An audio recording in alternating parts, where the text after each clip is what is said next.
Hi Navateja. Hi Mahesh. BTech వచ్చేసి MGIT complete. Yeah! CGPA ఎంత? నాది 8.21. 8.21. ఓకే. జేఎన్టీహెచ్ అఫిలియేటెడ్ కదా? యాహ్! యెస్. జేఎన్‌టీహెచ్. జేఎన్టీహెచ్ అఫిలియేటెడ్లో 8.2 సిజిపి వచ్చింది.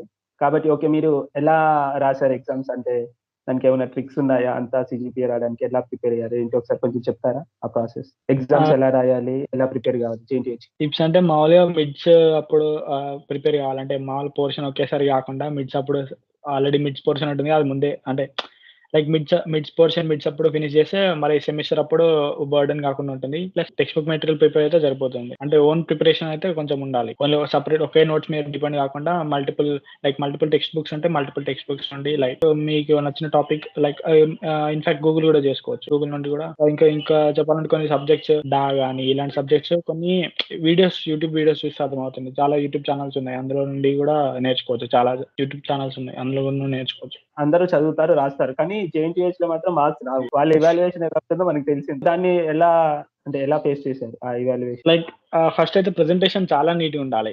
ప్రెజెంటేషన్ నీట్‌నెస్ అనేది చాలా ఇంపార్టెంట్. లైక్ సైడ్ హెడ్డింగ్స్ పెట్టడం, డయాగ్రామ్స్ పెన్సిల్‌తోనే ఏయడం అనేది కొన్ని ఇంపార్టెంట్. లైక్ మేము ఫస్ట్ 3 ఇయర్స్‌లో అంటే 3-2-1, 3-2 నుండి కోవిడ్ వచ్చేసరికి ఎగ్జామ్ ప్యాటర్న్ చేంజ్ అయింది. ఓన్లీ 8 క్వెషన్స్ లాంగ్ క్వెషన్స్ ఇచ్చేవాళ్ళు.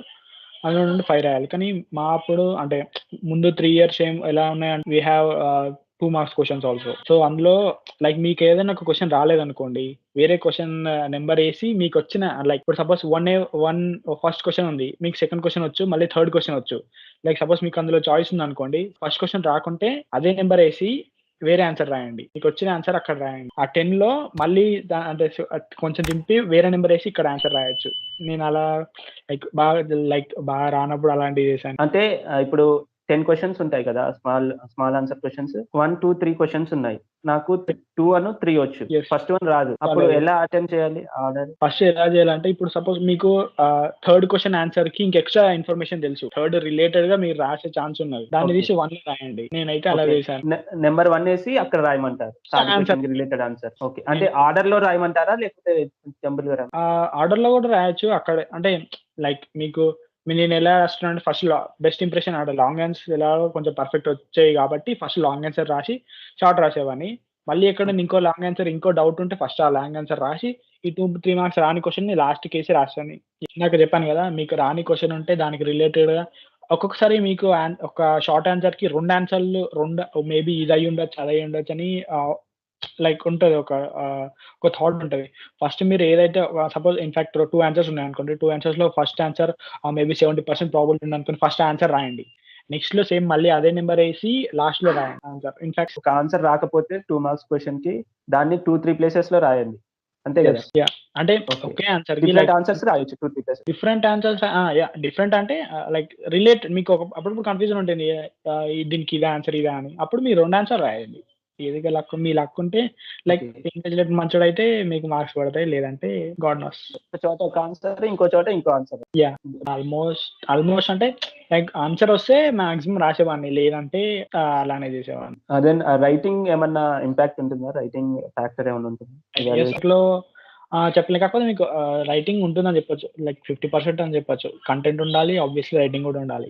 రాసింది ఇన్విజిలేటర్ ఇంగ్లీష్ లైక్ కరెక్షన్ చేసేవాడికి అర్థం కాకుంటే there is no use right. Writing గూడా ఇంపాక్ట్ ఉందంటారు. పెన్సిల్‌తోనే డ్రాయింగ్స్ ఎయాలి, లేబెలింగ్ ఒకటి చేయాలి. Then yes. Headings, side headings, lines కొట్టడం, మార్జిన్స్ అలా మార్జిన్స్ అంటే నేను మార్జిన్స్ యూజ్ చేయలేదు. మార్జిన్స్ కొట్టలేదు. కాకపోతే సైడ్ హెడ్డింగ్స్ మాత్రం కంపల్సరీ విత్ బ్లాక్ ఇంక్‌తోనే చేసేవాడిని. యాహ్! వీలైనంత వరకి సైడ్ హెడ్డింగ్స్ కంపల్సరీ ఎన్ని లైక్ ఒక క్వెషన్‌లో మల్టిపుల్ పార్ట్స్ ఉంటే మల్టిపుల్ పార్ట్స్‌కి సైడ్ హెడ్డింగ్ కంపల్సరీ పెట్టాలి. పాయింట్స్ మీరు పారాగ్రాఫ్ రాసేవాళ్ళు పాయింట్స్ లాగా రాయండి. ఈజీగా ఉంటుంది. ఒక లాంగ్ ఆన్సర్ రాలేదనుకోండి. సరే, లాంగ్ ఆన్సర్‌లో 2 ఇస్తారు ఆప్షన్స్ జేఎన్‌టీహెచ్‌లో. మనకి యాహ్! 2 రాలేదు. అప్పుడు ఎలా టాకిల్ చేయాలి దాన్ని? 2 రాలేదనుకోండి ఆబ్వియస్‌లీ ఒకటి మేనేజ్ చేయడమే. ఒక ఆన్సర్ మేనేజ్ చేయడమే. కాకపోతే మీ క్వెషన్స్ ఎలా ఉంటుందంటే ఫస్ట్ క్వెషన్, సెకండ్ క్వెషన్‌లో ఇంటర్నల్ చాయిస్ ఉంటుంది. 1 ఉంటుంది, 1 ఉంటుంది, 2 ఉంటుంది, 2 ఉంటుంది. మీకు ఫస్ట్ క్వెషన్‌లో 1 వచ్చు. 2లో 2 వచ్చు. కానీ నేనేం చేసేవాడినంటే 1 1 అని పెట్టి 1 2 అక్కడనే రాసేవాడిని. అదే 1 ఏలో నుంచి 1 రాసి మళ్ళీ 2 గూడా రాసేవారు.